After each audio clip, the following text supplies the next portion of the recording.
Last year, traders around the world bought and sold more than 15 billion options contracts.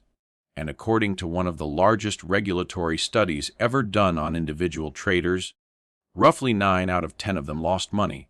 Same contracts, same market, opposite outcomes. In the next 10 minutes, you're going to understand exactly what an option is, see one complete trade in real dollars, and learn the single piece of math that separates the winners from the other 90%. Welcome back. Today we're doing something I probably should have done at the very start of this series. Options, explained from absolute zero. No jargon walls, no Greek letter lectures, no hype.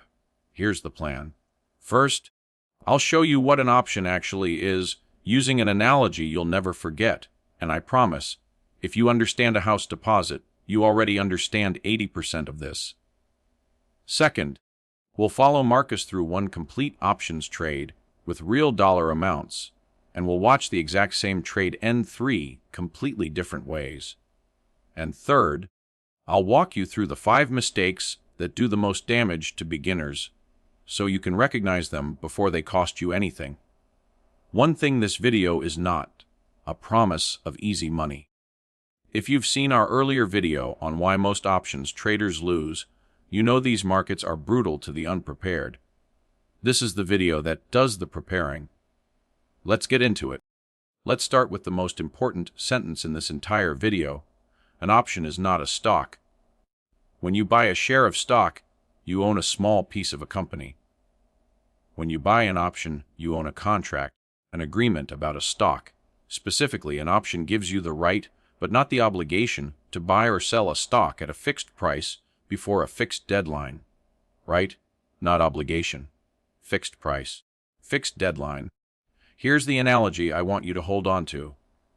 Imagine you find a house listed at $300,000. You're not ready to buy it today, but you pay the owner $3,000 for a written agreement. Anytime in the next 90 days, you can buy this house for exactly $300,000, no matter what the market does. Now play out 2 futures. Future 1. A new train station gets announced down the street, and every house in the neighborhood jumps to $350,000. Your agreement is suddenly extremely valuable.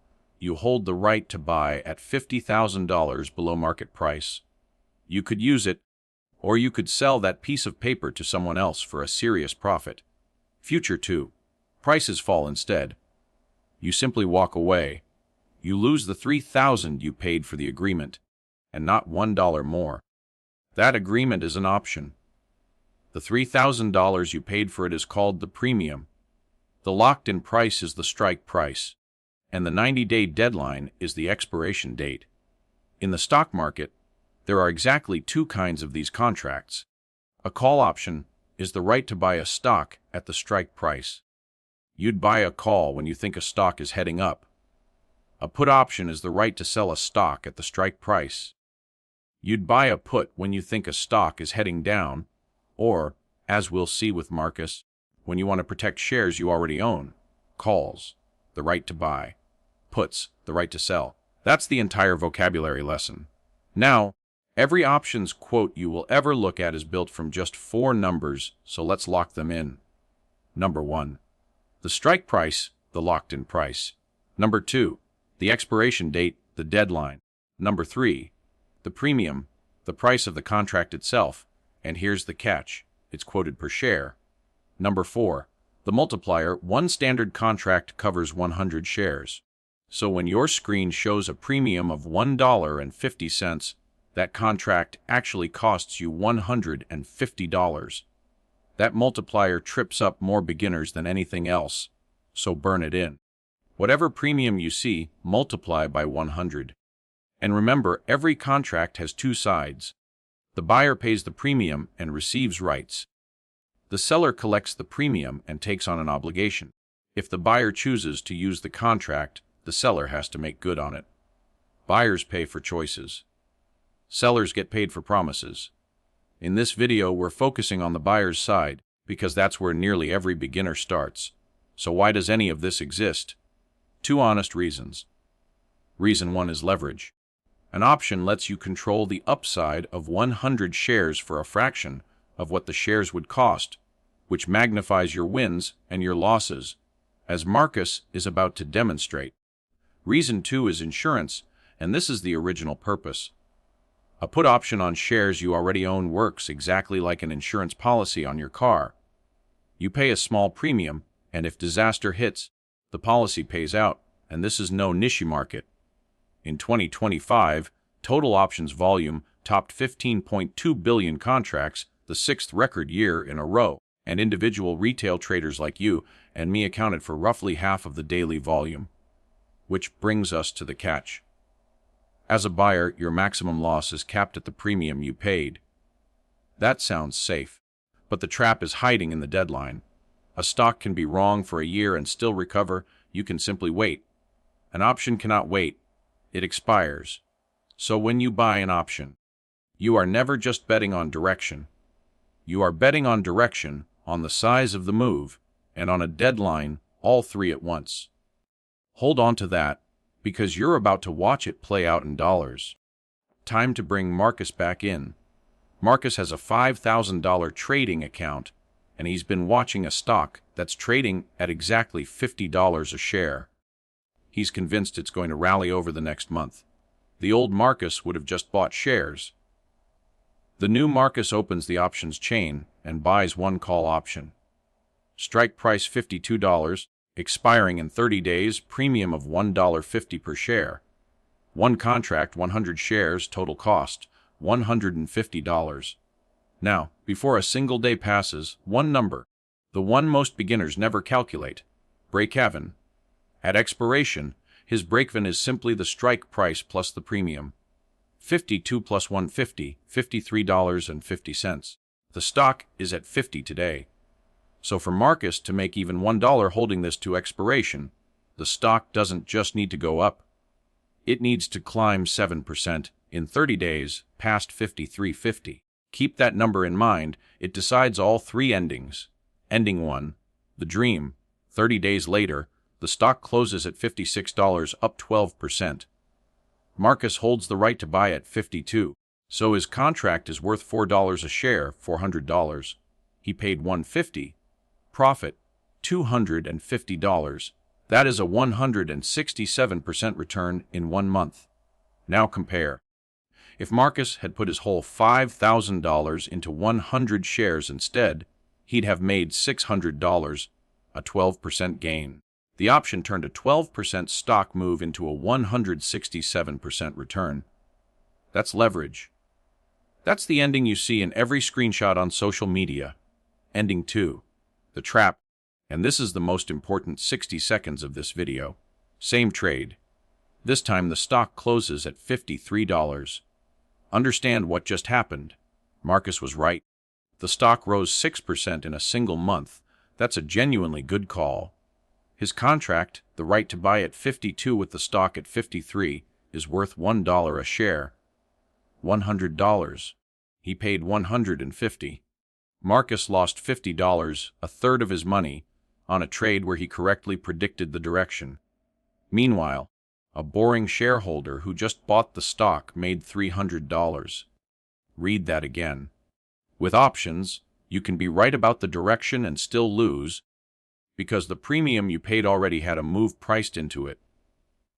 To profit, you don't just need to be right. You need the stock to move further than the market expected, before the deadline. Ending 3. The common one. This time the stock drifts up to $51, still up 2% on the month. But 51 is below Marcus's 52 strike. The right to buy at 52, when anyone can buy at 51, is worth exactly nothing. The contract expires worthless. Marcus loses the full $150, 100% of what he put in, on a month where the stock went up. Shares would have made him $100. One trade, 3 endings, plus 167, minus 33, minus 100. And here's what should jump out at you. The stock went up in all three. Direction alone decided nothing. The size and speed of the move decided everything. But before you conclude options are just a casino, let me show you the other side of the same tool. A month later, Marcus owns 100 shares of that $50 stock, a $5,000 position, and he's nervous about a rough stretch ahead, so he buys one put option. Strike 47, premium 80 cents. Total cost, $80, about 1.6% of his position. Think of it as an insurance premium. Then the crash he feared actually comes. The stock plunges to $38, down 24%. An unprotected investor just lost $1,200. Marcus, his put, the right to sell at 47, is now worth $900. Net damage, after counting the 80 he paid, $380. A 7.6% hit instead of 24. And here's the beautiful part, that 380 was his maximum possible loss. Whether the stock fell to 38, to 20, or to 0, his downside was capped the moment he bought the put. Same instrument that torched Marcus the speculator just protected Marcus the investor. Options aren't good or bad. They're power tools, and power tools reward the trained hand and punish the careless one. Now you know what an option is and how the math works. So let's armor you up. 5 mistakes in the order they usually find beginners. Mistake 1. Buying without a break-even. Most first-time buyers think, stock goes up equals I make money. You just watched Marcus lose money twice on a rising stock, so you know better. The fix takes 10 seconds. Before you buy any call, add the strike to the premium and ask yourself one honest question. Do I actually believe this stock will move that far by that date? If the honest answer is, I just think it'll go up a bit, you don't have a trade. Mistake 2. Buying lottery tickets. Scroll any options chain, and you'll find contracts priced at 10 cents, a whole contract for $10! Beginners love these, because for Marcus's $150 you could buy 15 of them. But ask yourself why they're that cheap. The market prices options like an insurance company prices policies. A premium that tiny means the market judges that outcome to be a long shot. The low price isn't a discount. It's a probability warning printed in dollars. Mistake 3. Ignoring time decay. Remember Marcus's call, 150 premium, 52 strike, stock at 50. Notice something. At that moment, the right to buy at 52 was technically worth 0. Every cent of that $150 was time value, payment for the possibility of a move before the deadline. And time value melts. Every single day, a little more of it evaporates, slowly at first, then fastest in the final 2 weeks before expiration. This is why I'll just hold and wait for it to come back. A survivable habit with stocks is fatal with options. You're holding an ice cube in your pocket and calling it patience. Mistake 4. Buying right before a big, scheduled announcement. It feels clever, earnings are coming, something big will happen. Buy an option! Here's the problem. Everyone else knows the announcement is coming too, so the premium inflates ahead of it. The market is charging you an excitement tax. Then the news drops, the uncertainty vanishes, and premiums deflate. Hard. A contract you bought for $3 can reopen at $1.80, down 40%, even if the stock ticked up. Traders call it a volatility crush. You'll call it, how was I right and still down 40%? Until you understand what implied volatility is, treat scheduled news events as a minefield, not an opportunity. Mistake 5. Sizing options like they're stocks. With stocks, a total wipeout on a single position is rare. With bought options, a 100% loss is a routine Tuesday. You saw Marcus take one on a stock that went up, so the sizing rules have to change. Marcus's single 150 contract was 3% of his $5,000 account. Annoying to lose, survivable. 10 contracts would have been $1,500, 30% of his account riding on one deadline. 2 bad expirations at that size, and more than half the account is gone. Cap the total premium you put at risk on any single idea at a small percent of your account. And if you want the full framework, our 1% rule video breaks it down trade by trade. And one myth before we close this section, because you will hear it constantly. 90% of options expire worthless, so the real money is in selling them. That's folklore, not data.